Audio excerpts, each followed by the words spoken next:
একটা একটা বিষয় খেয়াল করেন না, যে যখন সূর্য ডুবে যায় তখন পাখিগুলো কি করে বলেন? বাসায় ফিরে যায় না?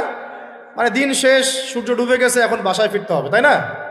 এভাবে আল্লাহ পাক রমাদান দিয়েছেন আমাদেরকে, কেন জানেন? যাতে এই যে সারা বছর আমরা এদিক ওদিকে ছোটাছুটি করে দূরে সরে গেছি না, এখন কাছে আসো, ঘরে আসো, আল্লাহর কাছে আসো। রমজান মাসে কোথায় আসো? আল্লাহর কাছে আসো। এখন আল্লাহর কাছে আসতে হলে আপনার প্রিপারেশন লাগবে না? আমি আপনাদেরকে আজকে 15টা পয়েন্ট বলবো ইনশাআল্লাহ, বেশি বড় বড় করে না, জাস্ট সংক্ষিপ্ত করে 15টা পয়েন্ট।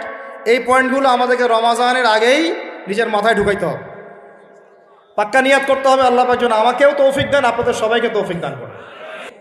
তো আমি যেটা বলছিলাম ভাই, আমাদের আগে ইলম শিখতে হবে, আমল বাড়াইতে হবে, ওলামা কেরামের সোহবত লাগবে, আর রিজিক হালাল করতে হবে। কি করতে হবে?